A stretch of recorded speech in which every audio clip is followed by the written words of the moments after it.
Interesting. Like, you say you want the guy who's 6'3", but your last 4 boyfriends were 5'4". Well, that's probably why. Is because we've had the 5'4" boyfriend. Ah, and that's now we're like, oh, he ain't nothing. So.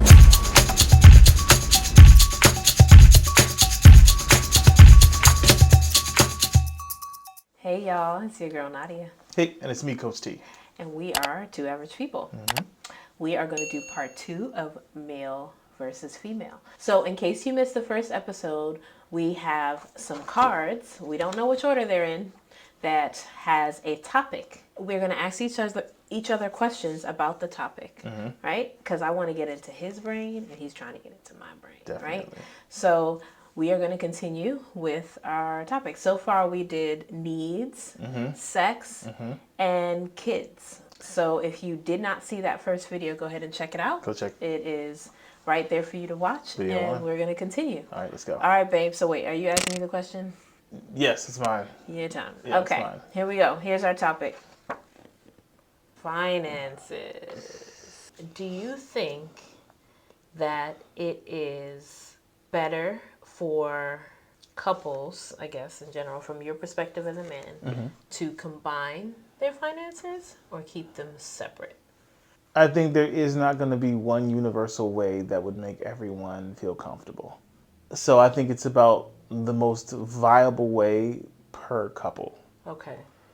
So there's some couples who maybe the man has a gambling problem, let's say, and so it's just safer to keep everything together so that, there can be a check and balance.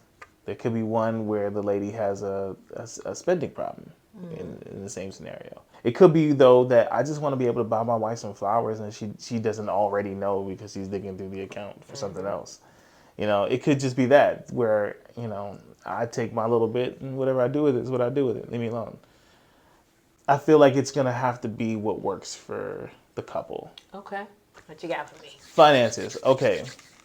Sometimes, okay, especially when you're dealing with the more modern woman, right? When you ask her what it is she wants, she wants that, generally speaking, she wants the guy with the height, the money, some prestige would be nice. But it feels like, for as bossed up as the ladies are these days, and respect to all the boss ladies, it feels like almost some of that stuff feels like, wait, do you really want that? Is finances on that level really that important? I think how you answered your question, it's going to be different from woman to woman. Yeah. I will say for most women, some finances are important. Yeah, well, yeah, right? That's understandable, yeah. It is important, especially for an established woman who has goals. We can rely on you to provide, to, help. Yeah. Right? We don't want to feel like we're carrying all the weight. I guess specifically, what are you asking is important? No, what I'm saying is, okay, like you see those videos on YouTube where a man would stop a lady on the street. Hey, what is it that you're looking for in a man? Her response is generally the same, right? But then when you ask, okay, was your last husband that? Was your last boyfriend that? No, he was a truck driver. No, he was a this. So, because from a man's perspective, it feels like what you say is this, then what you do is that. Interesting. Like, you say you want the guy who's 6'3", but your last 4 boyfriends were 5'4". Well, that's probably why. Is because we've had the 5'4" boyfriend. Ah, and now we're like, oh, he ain't nothing. So I want a guy who's 6'3". Okay. I want a guy who wears a suit because all my last boyfriends had, were blue collar. Were blue collar, or Gotcha. They weren't sitting behind a desk or whatever. Gotcha. That answer could be based on a lot of things. Past relationships, the men they've dated kind of just went the opposite.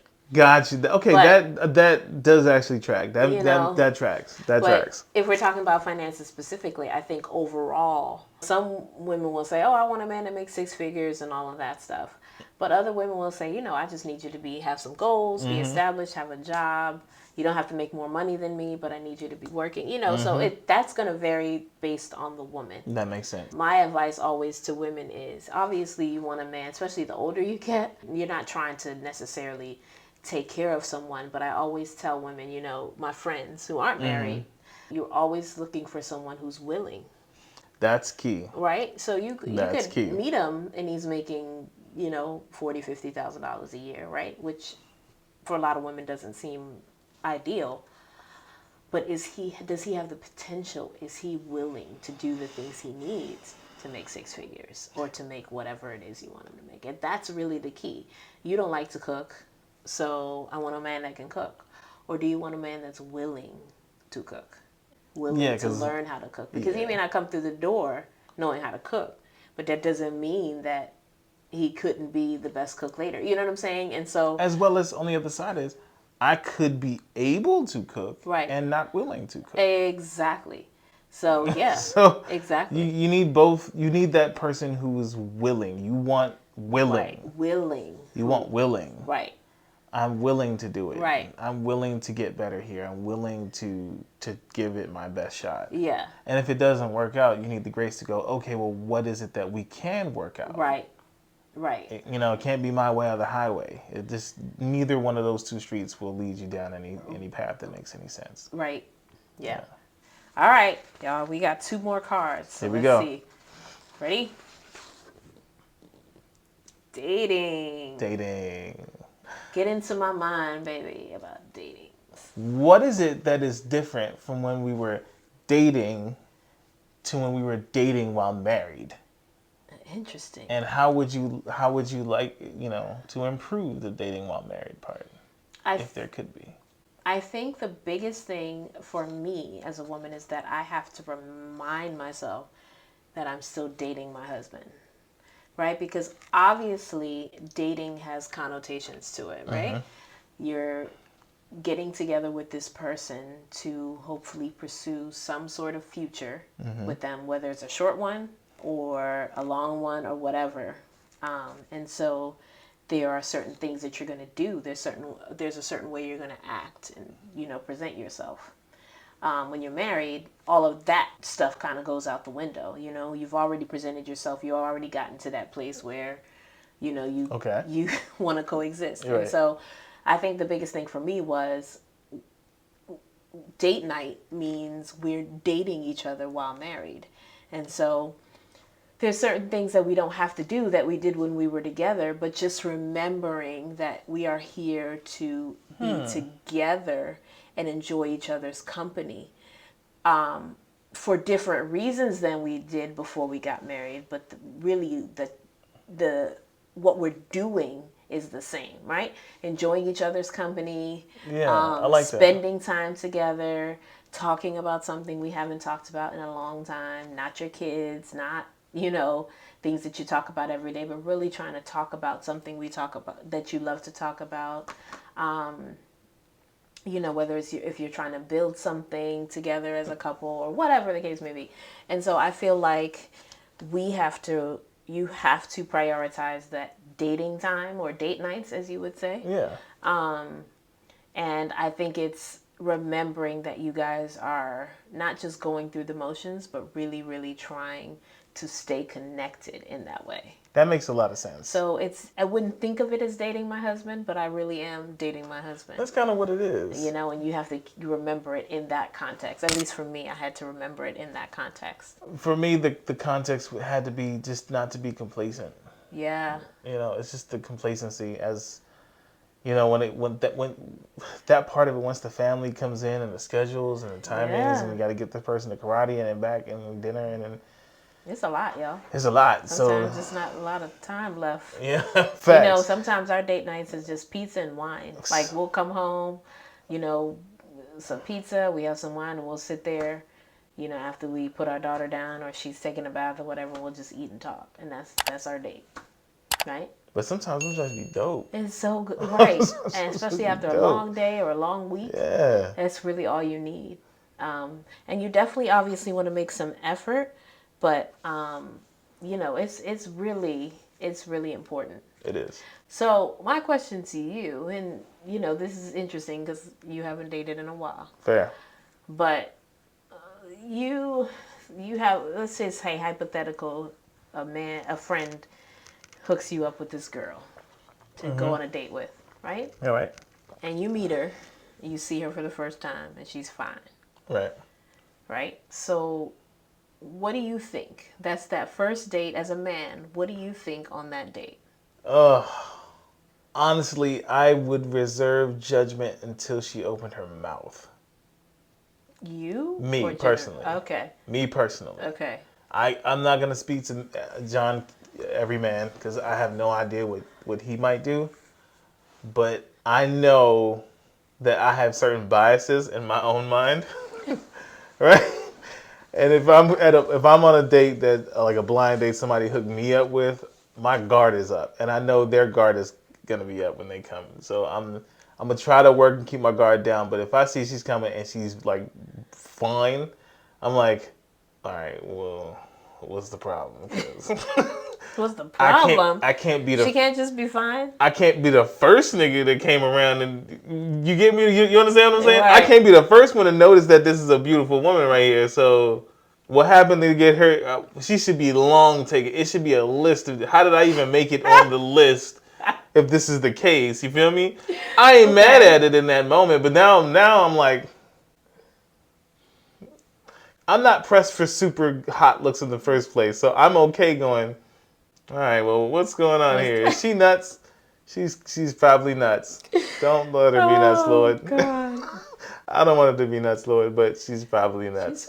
So, so that's why I would be polite. It'll be everything is everything, but the first two red flags. If something come out of her mouth and it's like, what? All right, nah. It was nice meeting you. It was nice meeting you. I appreciate See you you. next time. I'm a holler. That was funny, Nah, I'm not gonna holler at all.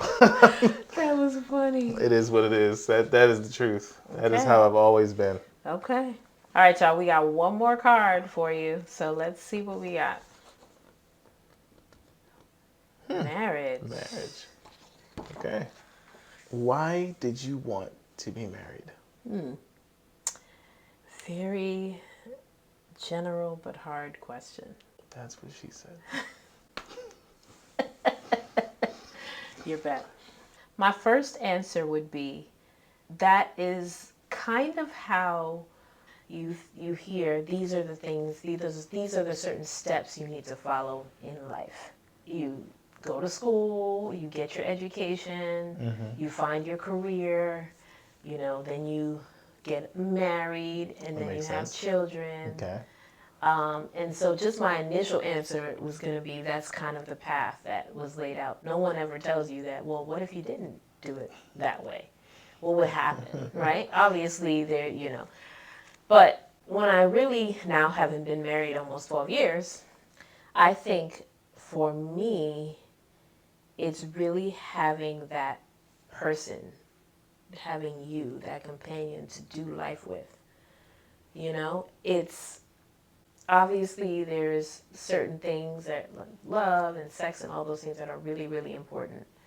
But just having someone who shares the same values as me and who wants the same things in life and has some of the same goals, to actually have someone right there all the time to do things with, to go through life with.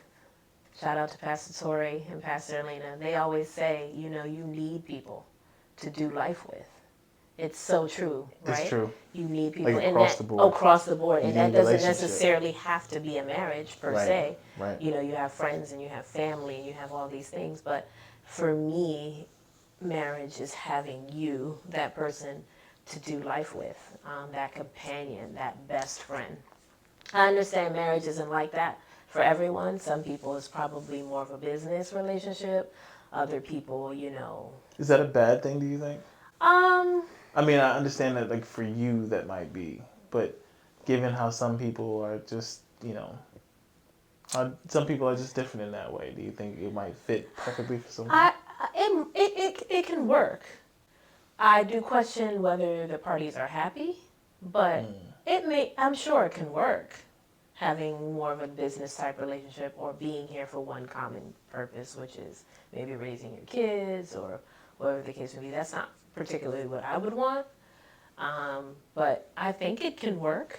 I would question the happiness of the parties involved. I might not question the happiness because, we kind of know through history, like marrying for love is the newfangled marriage. Right. You know what I'm saying? That's how we Right. do it, brand Well, spanking new. true. That's a You really know, good point, babe. back in the day, they married because this is what the family was about to do. You about Right. to get Yeah. married to this person, and we about to all elevate because of it. So congratulations, you done helped out everybody.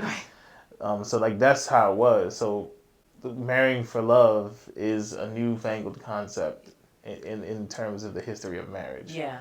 Yeah. And I think that is what is pushed is, you love this person and you want to be with them all the time.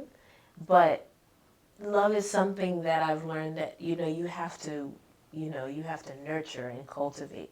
It's just not always just going to be there Because you will it to be. you will it to be. Yeah, Right? true. It's something that you really have to really nurture and cultivate every day in your relationship. And so for me, to answer your question, like I said, it was just having that companion, that person to do life with.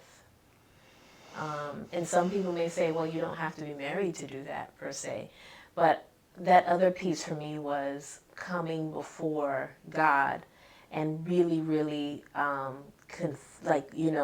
we got married with a pastor and all of our friends and all of those things were really kind of coming together to really show and profess our love. And I know it sounds cliche, but really our love for each other in that setting together. Which is where the marriage piece comes in, right? So I don't know. I think that would probably be my answer. All right. Yeah? All right. You have one for me? Do you believe that there can be different, this is kind of like what you just asked me, different variations of marriage? What I mean is, we're taught we get married, we stay monogamous, we do certain things. But do you feel like they can be different forms, like business marriages? Yes, I honestly believe. And be happy. Yes, I believe in alternative relationships, almost on the whole. Oh, okay. Because I understand that, first, the world's only getting smaller. Because people are so varied and are going to have to intermingle and interweave so much, you might have somebody from one culture whose whole culture and religion and everything says that they need to go that way. They need to be in church 3 times a week. They need to be in a white picket fence in a heterosexual relationship. And everything in the inside could be saying the complete opposite. Has been from day one. Is still now. The bell's only gotten louder. Who connects with somebody way over here who also is on the same frequency. To me, real love is connecting those dots and being willing for those people to fight hard to stay together. Yeah.